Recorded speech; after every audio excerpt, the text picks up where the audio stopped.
Good afternoon, everyone. My name is Michelle Savio. I'm excited to have everybody join us today. Today's webinar is Suicide Prevention and Child Welfare, and the National Center for Adoption Competent Mental Health Services is happy to have Susie Reece, the Director of Lived Experience Initiatives from the Suicide Prevention Resource Center, join us. In her capacity, in her capacity, Susie leads the development of multi-organizational inclusion practices, provides guidance to national experts in the field, and develops international recommendations for centering lived experience in any field. She bolsters lived experience by engagement by elevating the voices of lived experience experts from diverse backgrounds and perspectives. Susie has been a recognized leader and suicide prevention strategist for a decade. She leads from her own suicide-centered lived experience, which helps her continually center the needs of those most affected by suicide. So thank you all for being here. And Susie, I will turn it over to you. Thank you so much. I really appreciate the introduction. So, thanks. First of all, thank you all for taking the time today to join and have a conversation around suicide prevention. I really appreciate when people dedicate time to this because it's so easy for us to only think of it here and there, and yet it really does pop up quite a bit in our lives, whether it be in our personal lives or in our professional settings that we're all in. As you're all aware, we're on a webinar, so I can't see you. Unfortunately, I don't get to see smiling faces or anything, and that can make it a little challenging for me. So if you can interact within the chat setting, that really does help quite a bit. And if you're having any sound issues, I would think that it would be potentially on your end because I don't see anyone else that's having issues as of right now. But to give you a little bit of background about the organization that I'm from, I am with the Suicide Prevention Resource Center, and we are housed at the University of Oklahoma's Health Sciences Center, which is actually supported by a HHS and SAMHSA grant. So we are one of two program priorities for SAMHSA, the other being the 988 system, which I'm sure many of you are familiar with. So SPRC has been around for since about 2012, and we are considered the National Center of Excellence for Suicide Prevention. So many of the individuals that work with me are all experts in their own rights. Of course, my focus tends to be around lived experience, which touches on many different types of areas, whether it be research, whether it be implementation or practice, of course, with those individuals that we're serving being at the center of our focus. So everything that we do at the Suicide Prevention Resource Center, we really want to start with a land acknowledgement. And so I'm going to read this just very briefly to you all to kind of set the tone and stage for the conversation that we're about to have. We acknowledge that the land that now makes up the United States of America was the traditional home, hunting ground, trade exchange point, and migration route of more than 575 American Indian and Alaska Native federally recognized tribes and many more tribal nations that are not federally recognized or no longer exist. We recognize the cruel legacy of slavery and colonialism in our nation and acknowledge the people whose labor was exploited for generations to help establish the economy of the United States. We honor Indigenous, enslaved, and immigrant people's resilience, labor, and stewardship of the land and commit to creating a future founded on respect, justice, and inclusion for all people as we work to heal the deepest generational wounds. I think this is really important, and really that last sentence I think is what we want to focus on because so many of us are carrying so many types of wounds, whether it be our own wounds or even wounds that came from generations before us. And it's very difficult to do effective suicide prevention if we're not keeping these things in mind. So I want you all to know that we're trying to set a space where we can have questions, whether those be questions that are everyday questions that you don't always feel safe asking or participating in some way. We want to help you understand, and this is the perfect opportunity for me to do that. So please share in the chat so that if there's something that you need to know or something that you're curious about, I can be most impactful and truly help you in the work that you're doing in the spaces where you are every day. So today I'd like to cover a couple of things. And the first thing is really just the risk in general. I think many of you know about some of the risk factors, and we want to talk specifically about those children who are involved in systems like this. Then I want to talk about some interventions and things that can be applied that can help individuals, especially those who have a higher risk of suicidality or who have actually expressed some form of suicidality. And then we really want to look at prevention throughout the system and ways that every person that is in the system or is interacting with the system can be helped or can help. And these are the three areas that we'll really focus on for the conversation that we have today. So to get started, I think it's really important to consider the building blocks that we all probably are really familiar with, whether it be the building blocks that we actually had as a child or the building blocks that we see children engaging with. But I think, when we think in terms of like toys, it's very easy to kind of look at the basis of a building block and understand that it's there to help us learn. It helps shape things, whether it be our interactions or our hand-eye coordination. There's all sorts of things that are happening when it comes to building blocks. And I think sometimes we forget that, especially as we're working in systems like these, that everything that we're interacting with is a component of learning. And it's a component of creating safety or sometimes creating uncertainty and confusion.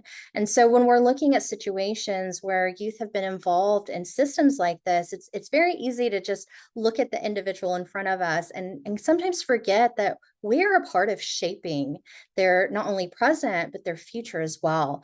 And if we're not careful, we can unintentionally create traumas or damage, or even just a fear of safety, a fear of trust. So every time that we're interacting with youth, we really need to think of ourselves as those building blocks for their future, for their today, and really for their tomorrow as well. So building blocks can set us up for success. And we know quite a bit about some of the building blocks that can take success or take opportunities or even take our self-esteem from us.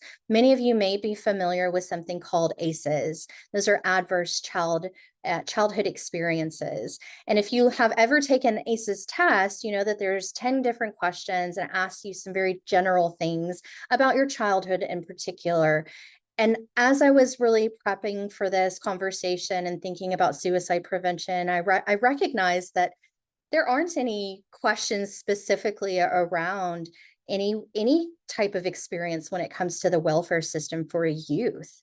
Maybe you've lost a parent, and maybe in that's on the ACEs questionnaire. Maybe in that's a very big part of your experience. But what about actually interacting with that system itself and the traumas that could be experienced within that system? That's not even on the ACEs questions. So we can't even understand how those particular incidents or those particular traumas might shape individuals, not only again for today, but also for tomorrow. There are certain things that we need to keep in mind when we talk about adverse childhood experiences. So I want to share just a little bit. Persons who have experienced 4 or more categories on that childhood exposure compared to those who had 4 or fewer had a 12-fold increase for health risk from alcoholism to drug abuse to depression and, of course, suicide attempts as well. So we know that individuals who have higher ACEs scores are more likely to experience some of these negative outcomes or these negative risk factors. But again, if these things are not even on the ACEs chart, how can we account for those experiences that are definitely going to be impacting their well-being? And this is through the ACEs study, and I'll share some references at the end, and I'm sure that you all can also ask the hosts of the event today for my slides in case you would like to see that information.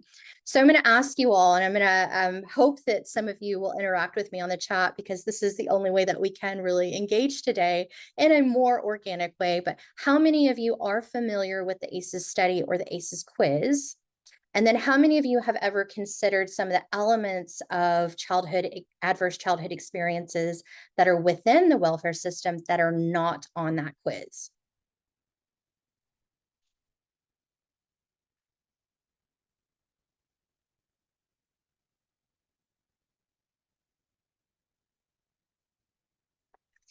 I'm going to drop this into the chat because I see some are not as familiar. So this is the ACEs study and quiz. And again, I'll grab the references towards the end there for you all. We have an ACE prevention training for all group facilitators. That's wonderful, Sarah. Absolutely. I mean, natural disasters are not on the ACEs as well. So while we know that there are definitely some things that impact well-being that are on it, there's so much more that cannot be encapsulated in that. So it's very important to understand again that the building blocks that these youth are experiencing, whether it be our interactions or the interactions with the system itself, may not be helpful. They may be creating spaces of damage and harm. So I want to talk a little bit about just some of the elements that are in the system and some of the things that we acknowledge, that we need to acknowledge, that we need to be aware of in the everyday interactions that we have. You know, children and adolescents with a history of being in care have had higher rates of suicide. There are quite a few different research articles out now that have been written in the past couple of years that indicate that individuals in these settings are at a higher risk for both attempted suicide and suicide deaths. And of course, with that comes ideation and all of the other elements that can increase their risk. And this is compared to those who have no history of being in care. So we know that the longer that an individual is in care doesn't necessarily increase their risk. So let me say that again. The longer that an individual is in care within the system doesn't necessarily increase their risk. Oftentimes, they are most at risk on those initial interactions with the system. Why do you think that might be? And again, I would love for you all to use the chat and try and answer that. Why might those first interactions increase risk the most?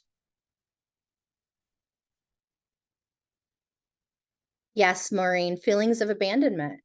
There's so much that's happening there just within the family setting. And then, of course, trauma, absolutely.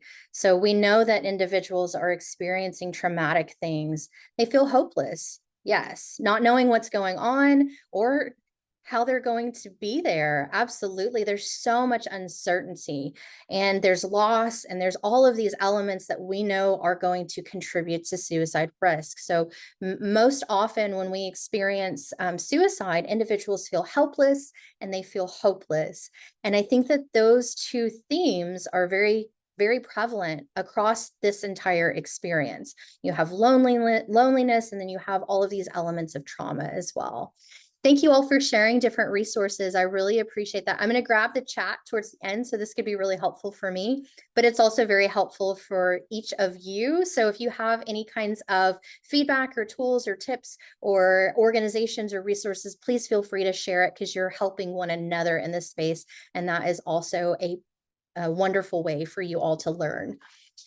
So I think that there are some elements that are within these systems that just create some shame. They also honestly dehumanize in different ways. I've worked across community settings throughout my entire career, and early on I worked within an organization that served youth who were in the system. And I remember that we always had these drives where we would ask community members, do you have any luggage? Do you have any spare luggage? Do you have any old luggage? It doesn't matter, because when these youth are transitioning from place to place, they often are given a trash bag. And that's how they move their belongings around.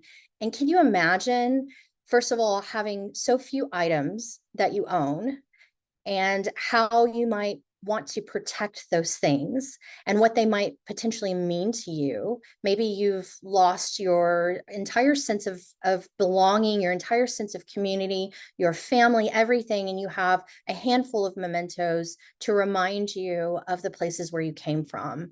And now when you're moving, we throw a trash bag at you because that's all that we have. That's all that we see that you need. And how might that feel in that situation to have everything that you own just kind of looked at as trash? And I think about that a lot. And I wonder about the elements of the systems that we're creating that are dehumanizing for the sake of timeliness, for the sake of convenience, for the sake of all of these things that are not looking at what's best for this individual. So I want us to kind of think about some of the things that we see in our everyday, especially within these settings, the things that maybe we can be a part of changing, and also recognizing that some of the things that we are potentially doing are creating damage. They are creating harm. They are lessening a person's sense of control, a person's sense of ownership, a person's sense of value. So I want us to really think about just the things that we're experiencing. And sometimes that means putting ourselves in someone else's shoes. I've never had my belongings stuffed into a trash bag, but I've seen it happen, and I see how that devalues someone and it disempowers them and it makes them feel as though they are less than. And how can we build confidence? How can we build a sense of well-being if this is what we are telling someone over and over and over again? So when we're looking at the system, there are large scale system things that we can always address, which oftentimes takes policy work. It takes so much that maybe an individual isn't actually able to influence or control. But there are also smaller things that we encounter on a daily basis that are just part of the system and become habitual, like giving someone a trash bag. It's cheap, it's convenient, it's easy to get a hold of. And so we think very little of it. Whereas luggage does come with a cost, it does come with some price, but it also comes with a bit of empowering individuals. And now I'm going on a trip versus I'm being taken out like the trash. So think in terms of the things that you see in your everyday practice. What are some small things that you're encountering right now that could potentially be changed and create situations of power, create situations where individuals feel valued? Now, I'll restate that. What are some things like the trash bag that you're seeing now that could be changed so that we can empower these youth?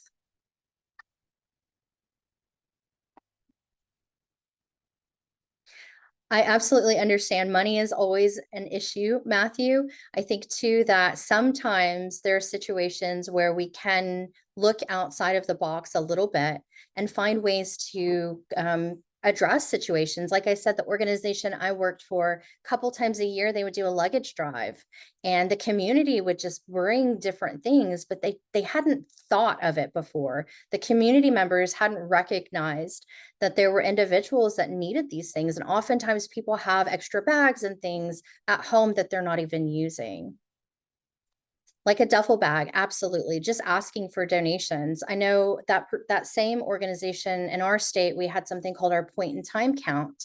And so that was one of the times where we would actually collect different items and then redistribute them to individuals who might be able to use them. IKEA zipper bags, wonderful. Another luggage drive. I'm glad that I wasn't the only one. And asking businesses, absolutely. Let's see, donating stuff through grants and scholarships, and of course through the federal government as well. And I don't want to mispronounce names, but just in case, Jay, thank you so much. To see kids off with new luggage. I know that sometimes it puts extra burdens on us, and I don't want us to do things that are not sustainable or not healthy for ourselves either. But at the same time, maybe there are ways that we can partner with established groups or have conversations even just to think of new ways of addressing things. Looking for sturdy Rubbermaid totes. Absolutely. I actually have quite a few at home right now because I moved not too long ago. So those are things that maybe we weren't thinking of before. Thank you so much for sharing all of this feedback as well. So I think one thing to keep in mind when it comes to suicide and increasing risk, transitions are always a high risk period. Anytime we see transitions across any type of professional space, any type of personal space, we always see a lot of change and uncertainty. And people don't typically like change too much because they don't know what to expect. So the more that we can account for transition periods and the more that we can provide information, that will actually help individuals be a little bit more informed and feel a little less insecure about what could potentially take place now. And then we also can look at those elements of shame that are just built into practices because it's convenient. Maybe there are things that we can do, maybe there are things that we can't currently do, but that awareness, maybe just having a conversation and saying, I'm really sorry that this is all we have right now. And I can understand that maybe this would feel really awful. And I want you to know that this is not a reflection of who you are as a person by any means. And you deserve so much more than this. This is simply what we have to do right now because we just don't have the support that we need to take care of you in a better way. Maybe just having that conversation with someone helps them feel acknowledged, and it helps them feel a little validated that this doesn't feel great. And that in itself means something, right? We need to also recognize that this system is not a single entity. That means that there's going to be all types of challenging things that we have to navigate, even as adults. My family has been impacted by fostering, and we understand personally what that can feel like on the other end of getting a phone call and having to make a decision very quickly that will change the rest of your life for who knows how long.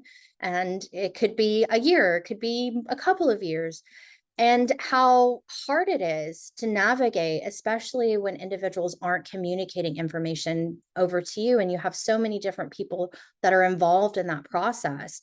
So the more that we can communicate, the more that we can lessen that uncertainty, the better it is for everyone that's involved. But sometimes that means that we have to slow down a little bit. We have to take a little bit more time to understand that maybe I've done this a lot and I know how it works, but this person that I'm talking to on the other end has never done it before and they have no idea what to expect. And they have a lot of feelings about what's happening right now. It's a complicated system, and procedures are going to be different by states, by entities, depending on the type of entity that's involved. And that means that it's just going to be impossible for one person to know how to do everything across the board and get it right every single time. It's very difficult. I noticed earlier we had folks from all over the country, and I can't be expected to know how every system operates across the state, especially when this isn't necessarily my specialty being suicide. So it's important to understand that even for adults who have navigated systems or been exposed to certain things, we don't always have all of the answers. But we can tell those that we're working with what we do know, or that we will get information, or just listen to them if they're uncertain or confused. The history of trauma and neglect that's prevalent for these youth is going to be a risk factor, hands down. There is no way of getting around it. Because of that alone, we need to really understand that all of these youth are at higher risk for suicide. Each of them should be looked at as individuals who need extra care, who need extra support, not individuals that are all going to be experiencing suicidality, but definitely that they could be experiencing it every time we interact with someone. So if we're aware of that and we're prepared to have difficult conversations and get these youth to the appropriate resources, we're more likely to serve them in the ways that they truly need. Youth who are in the child welfare system who died by suicide were significantly more likely to experience out-of-home placements and be diagnosed with mental and physical health conditions compared with those who had never been in those systems. Those who died from suicide were twice as likely to access mental health services in the 1 and 6 months before death. So these youth are telling us that there is something wrong and that they need care. And they're accessing services, but are those services understanding what's happening, and are they prepared to intervene in adequate ways? And I think this is really important to the conversation today. And again, this is a reference by Ruch et al., and I will share those references in the back of the presentation. So given all of this, and understanding that all of the youth that we're encountering are at a higher risk for suicide, I think it's important to understand that each of you has a role to play in suicide prevention. I don't want to just focus on all of the negatives, because it's so easy to get lost in the statistics and the losses and those whom we might not be able to help. But I want each of you to understand that you all play a role in suicide prevention. Whether it's a big role or a small role really depends on you. So the system has multiple components, and of course, it can be really difficult to navigate those, but there are a lot of opportunities to build care and suicide prevention into the system because of all of those components. I think oftentimes when we look at things like conflict or tension or systems and how complex they can be, we only look at what's not working or what's challenging or what's difficult. And I think that that's an easy way of just kind of giving up sometimes and saying there's nothing I can do. But on the same in the same kind of vein, there are opportunities. There are ways that we can reinforce those intersection points. There are ways that we as individuals can be more prepared to have conversations or identify things or even just slow down so we are really present in front of another person. And by doing those small things, I think that that would really add up.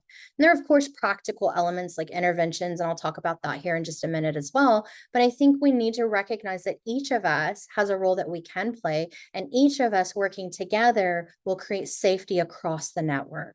So by being informed and having open and healthy communication skills around suicide, and then knowing how to help or get help, we can better care for the youth and children in these systems. So think of it like a doctor. Think about how typically when you have to go to the doctor, maybe some of us don't like going to the doctor as much as we should have. And so we only go when something's wrong. And when we only go when something is wrong, maybe we aren't completely honest with the doctor, but maybe that physician recognizes that there are other things going on. They ask us a lot of different questions to try and identify potential risks or potential things that could be contributing to whatever it is that brought us here today.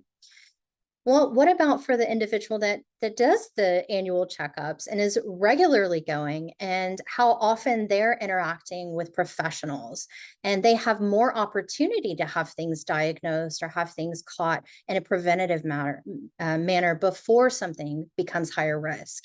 So if we look at the system as a whole and we identify all of the opportunities that a youth has to interact with a professional or an adult or someone who could potentially be a person to simply say, how are you doing? That could be many checkups all through the system. And if they're all working and trying to identify those youth who might be at risk, isn't it more likely that one of them is going to catch something that could be problematic or could be concerning or unchecked could be dangerous? So I want you to think in terms of that and how many opportunities there are for these youth to encounter care. It is all around them all the time. So if they are not encountering care, there must be something happening within the system itself to contribute to that. What are potentially some of the things that could be contributing to barriers to care for these youth? If you would add that in the chat, what are some things that could be creating barriers to care for these youth?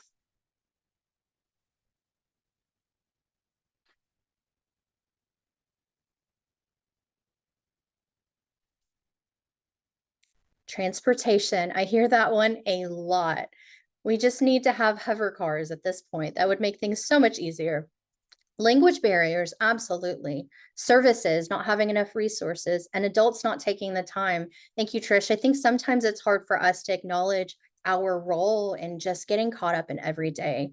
I see a lot of resources on here, layers of people to get to medical providers or prescriptions, not knowing what's out there, not having the language and being fearful. I appreciate you all for participating and giving me some feedback. So I'm not just talking to myself. I really, it's easier when you're all sharing with me and giving me things to go off of. So yeah, I think we see a lot of this here and a lot of the same issues, right? Resources will forever be a concern that we have because there's so much need. And so it's challenging, especially in rural communities or communities that are under-resourced or communities that don't have access to transportation and all of these things.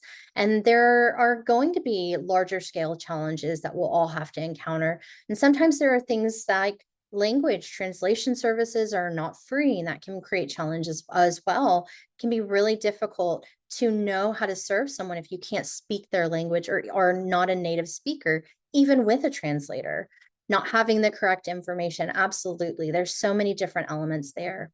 So I think again, it's easy for us to lay out all of the challenges and all of the barriers. But if we think again about all of the opportunities throughout the system, what are some of the opportunities you might think of or see? And again, if you share it in the chat, what are some of the opportunities within the system that you might consider or see?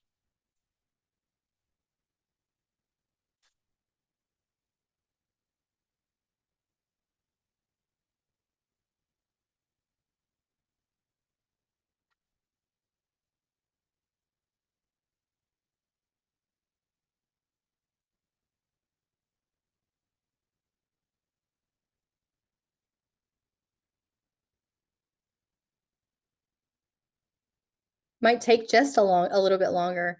Um, Making a donating supplies needed list. So that could be helpful, things that you need, creating some types of list. I've seen individuals who have Amazon wish lists and they just share it with everyone that they know and kind of spread it throughout the community. So there are ways for them to access supplies at a very small level, whether it be for their own practice or even their organization.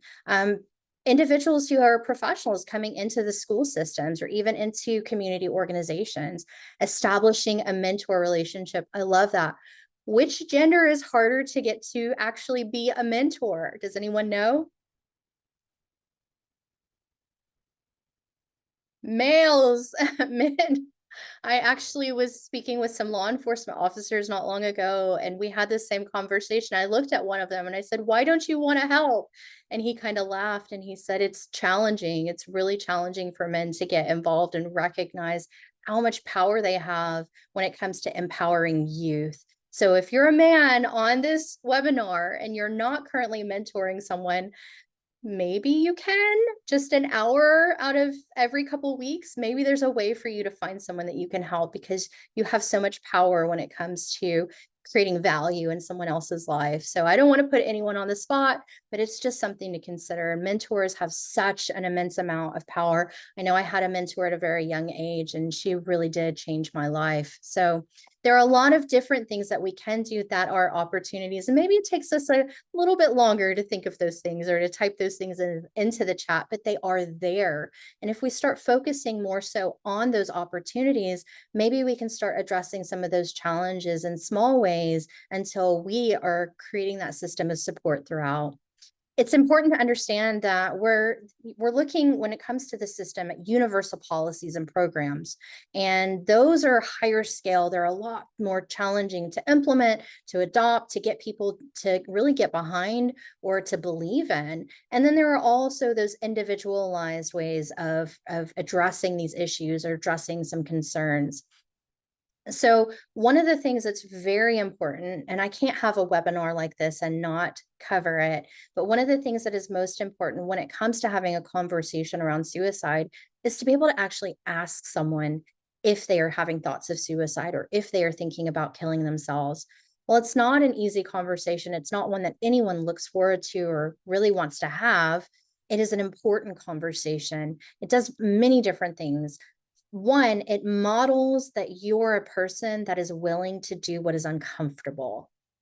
And how often do we do that in our everyday lives? How often do we put ourselves in situations that we just don't want to be in?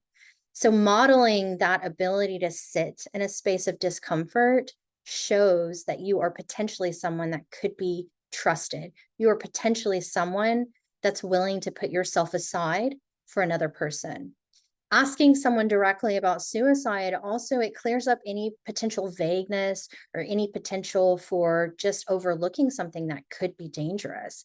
It's so easy for us to see a lot of different risk factors and think, oh well, they're having a hard time, or oh well, maybe it's something else, or oh well, this. And we kind of write things off a lot, in particular because again, it's a hard conversation to have. But by not asking someone, are we missing things and are we potentially putting people in harm's way? And I think it's really important that we understand that.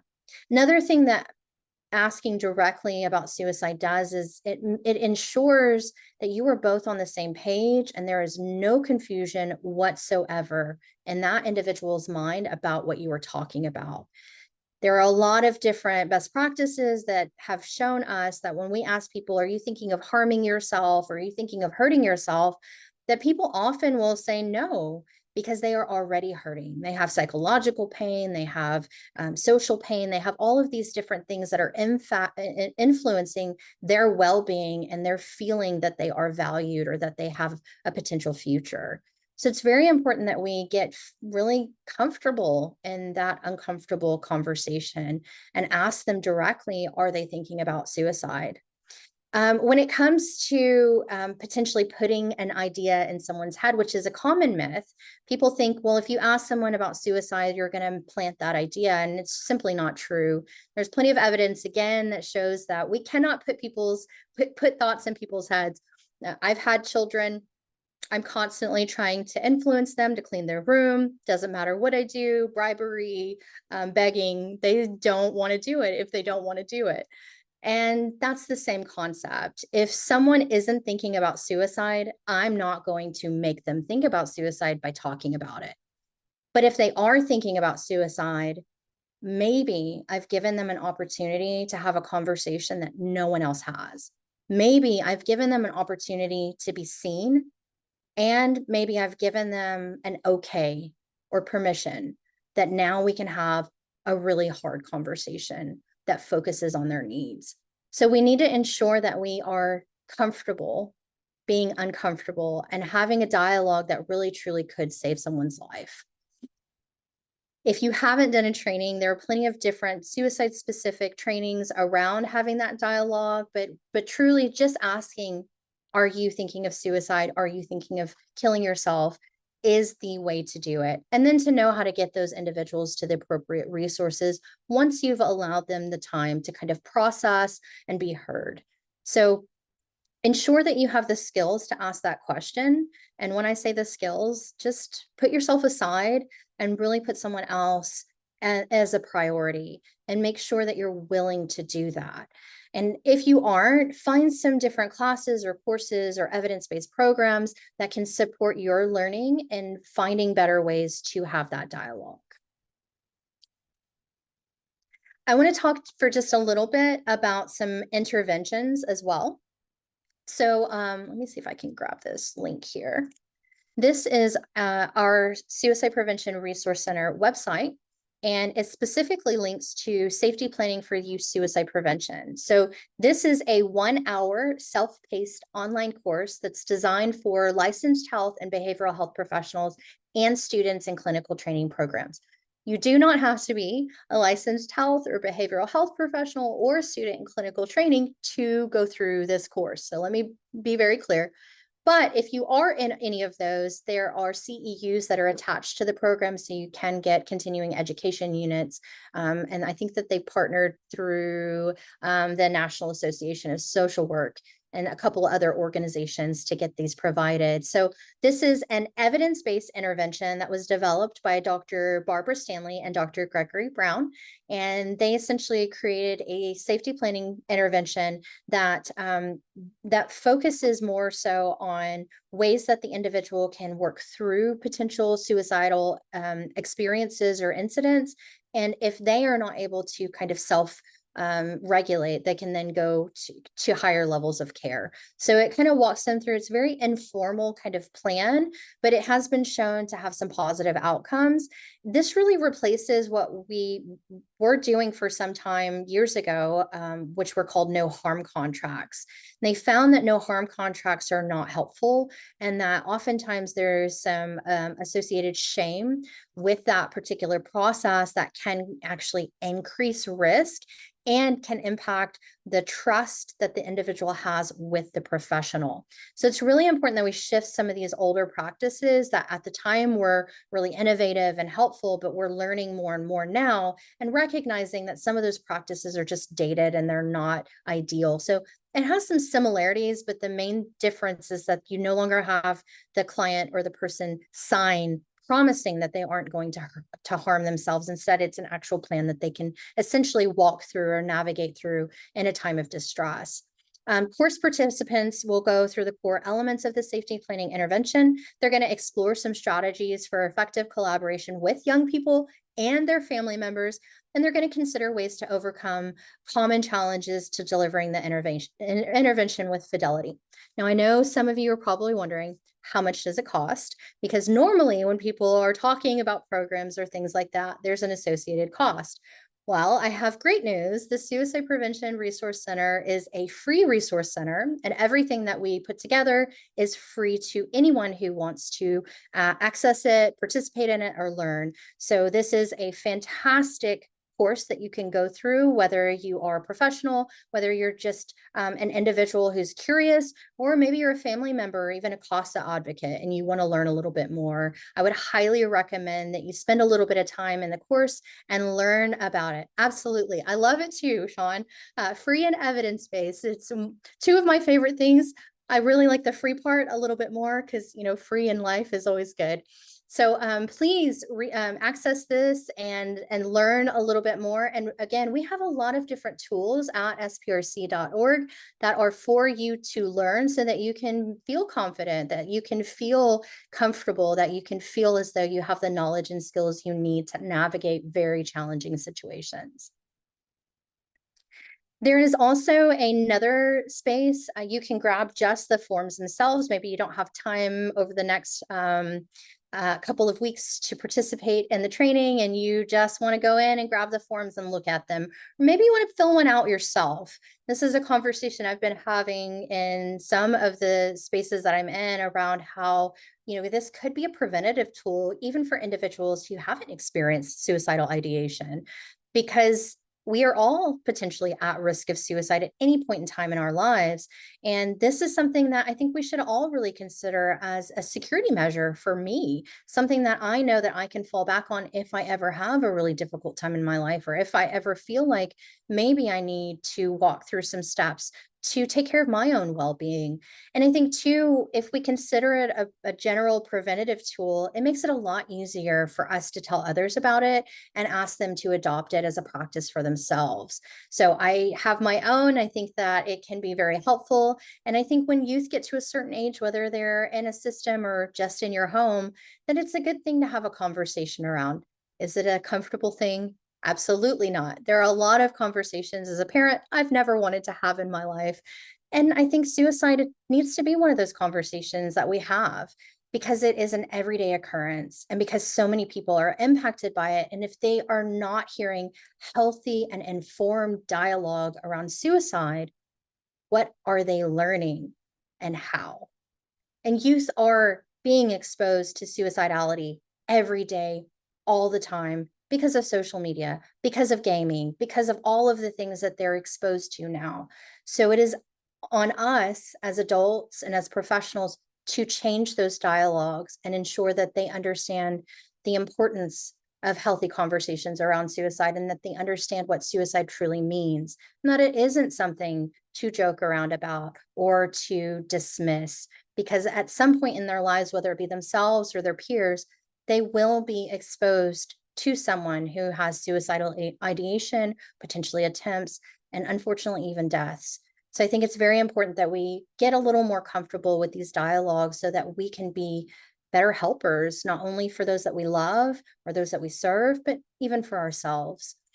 So creating preventative tools like this and using it for anyone, ourselves included, we're really making general prevention practices. We're doing it for ourselves and we're doing it for others. And because we're doing that, we're increasing the chances that others will adopt them, and in particular, the people that might need them most. So I'm going to ask you all to demonstrate your belief that these tools can actually help by maybe taking the time this afternoon and writing out your own.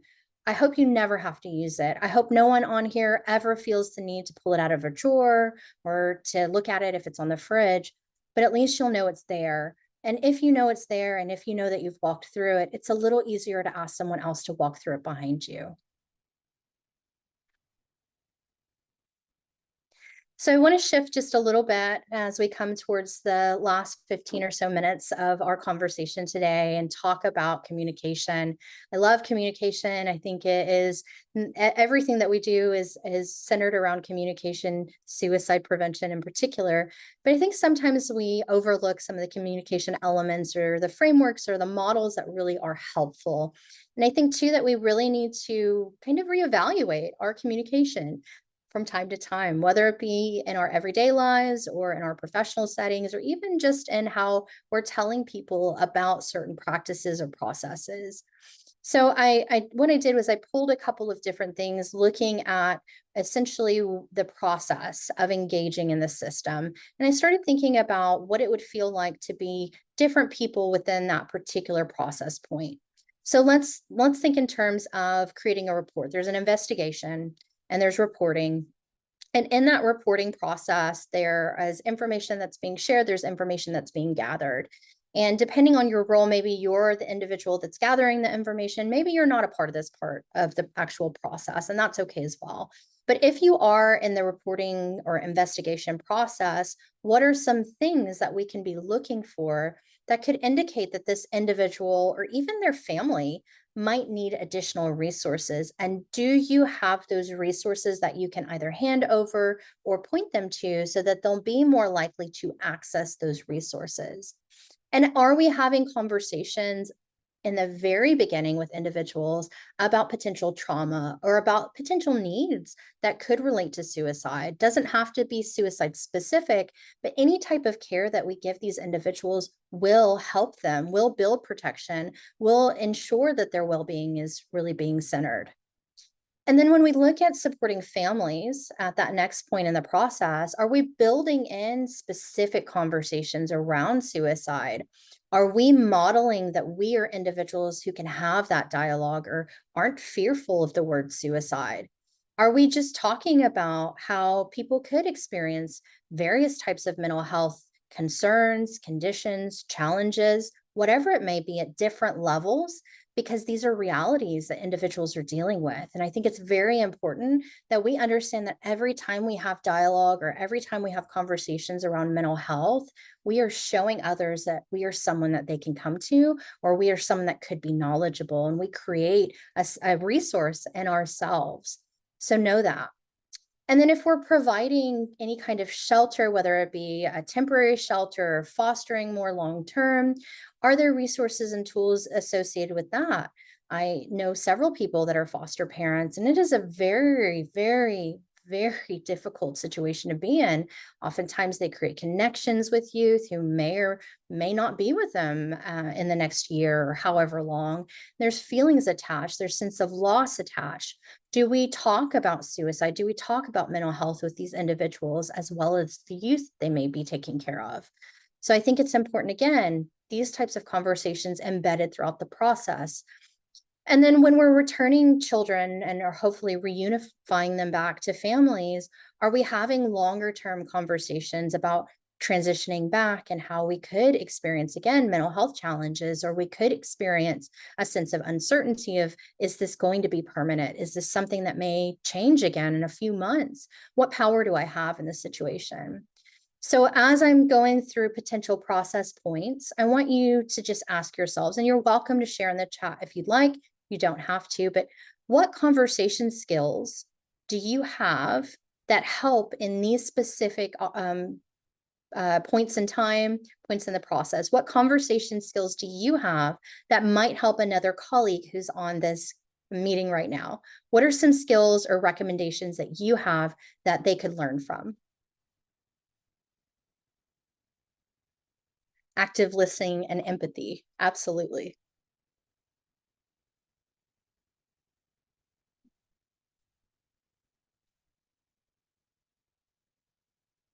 Motivational interviewing. Absolutely. Acceptance and appreciation. Megan, can you tell me a little bit more about the appreciation?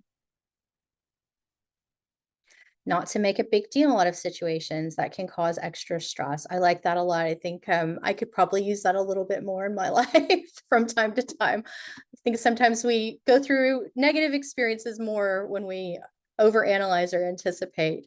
Another motivational interviewing, and Ors, thank you so much for sharing your resource. Listening with empathy and without judgment. That one can be challenging. It's so easy sometimes to assume that we know the whole story.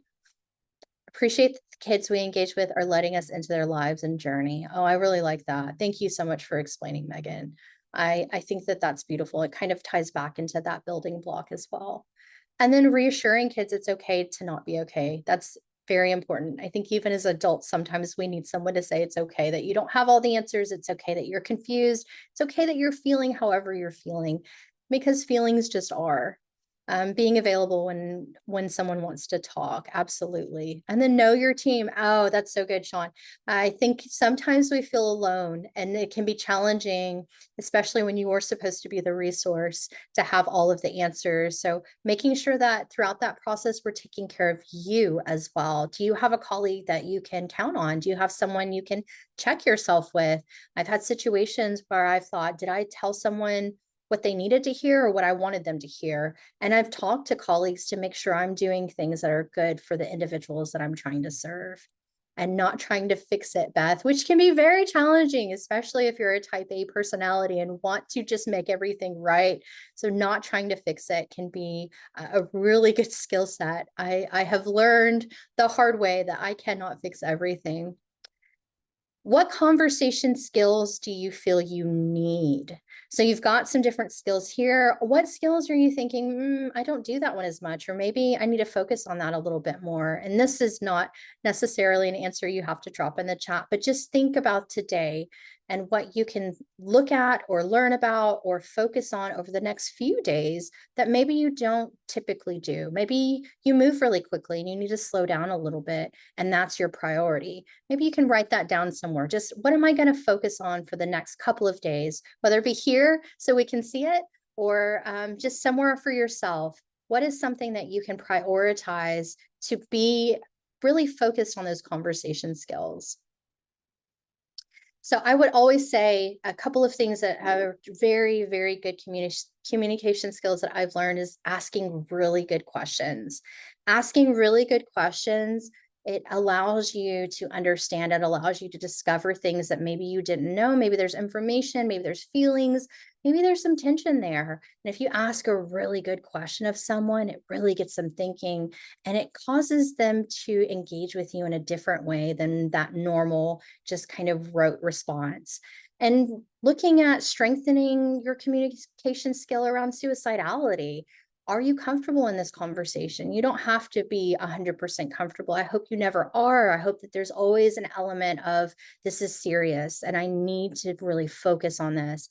But are you willing to have that dialogue? Do you feel like you can? And if not, maybe we can prioritize learning a little bit more about that over the coming days or even weeks. I think too, when we're having these conversations, we need to empower our youth not to be professionals, not to assess, but they are talking to each other. They are hearing the problems that one another has. They are exposed to individuals at their level who are experiencing suicidality. And if they are not empowered to have healthy and help-seeking conversations, they could potentially be doing harm to one another. So it's very important that we model what these healthy conversations should look like, and that we ask them, have you ever had this conversation with a friend? What would you say? Of course, I want you to always consider cognitive level and what people can understand. We don't want to have these types of conversations with 5-year-olds, but we can always talk about what makes us feel happy, if we feel sad.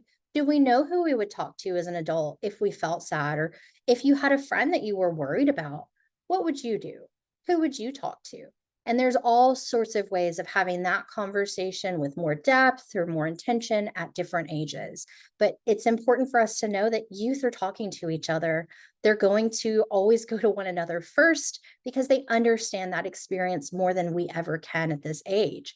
So if we are not equipping them, what are we doing? Are we creating potential spaces of damage, potential spaces of harm? We need to model better conversation skills. We need to model that in particular around mental health and around suicide.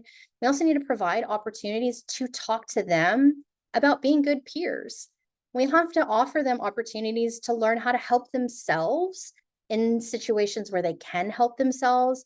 And when they can't, we need to help them be able to identify who trusted adults are, who trusted friends are, and what each of those individuals can do in specific situations or settings or times in our lives, because each has a different skill and asset. So it's very important that we keep these things in mind. And then we also need to understand that there is always going to be a place for formalized care, whether it be formal assessments and interventions. These things are critical to getting people who are struggling the support that they need. Individuals and the community, individuals at home, our friends, they can only take us so far. If we are having a mental health crisis, we need mental health professionals who are trained and know what to do. And we need to ensure that we're not missing opportunities to help before it gets to that crisis point. It's so easy to let things go unaddressed or to ignore it, and then it gets out of hand, and only a professional can help. Professionals will always have a space and they will always be important, but each of us has power and each of us has influence, and each of us can do something way before it gets to that point. So if we do that, we will take less out of our resources. We will ask for less time, less energy from professionals. We can all kind of unburden the system a little bit more by being more engaged, by having the skills to have a hard conversation, by being proactive, by modeling healthy conversations. And if you're unsure of your things, again, you can learn. There's plenty of opportunities to do so, but you also need to be sure of the professionals that you're sending individuals to. Are they skilled in suicidality? Are they skilled beyond a suicide assessment or a suicide intervention? Can they do longer term care for individuals who are experiencing chronic suicidality? If you're not sure, call someone up and ask them, what advanced training do you have? What advanced knowledge do you have? How can you help individuals in these situations? Again, good conversations, good questions help us ensure that we're getting people the care that they need. So the building blocks that we start with do not have to be all that we can access across our lifespans. Just because we've experienced trauma or hardship doesn't mean that that has to be the rest of our lives. And I am a testament to that. I'm someone who experienced a lot of trauma very early on, and I feel like I am a productive member of the community and someone who is very proud of the work that I do now. It can feel impossible to get a picture when all we see are the negative things and all we are exposed to is the trauma and the hardship and the challenge. It can feel like those are the only things that are in front of us. But if we switch what we're looking at and start looking for opportunity and looking for some chances, maybe, just maybe, we can find the solutions that are right in front of us at our fingertips. Thank you so much for your time today. It's been a pleasure chatting with you all. I'm going to grab the chat and I'm going to see if there are any questions that I potentially have not answered in the time that we've had here today.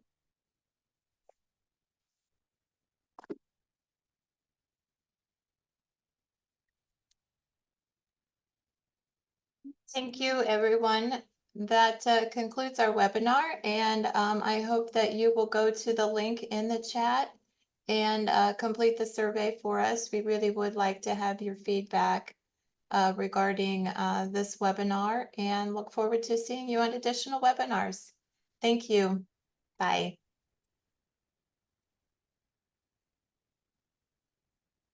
Let me grab my information. Okay.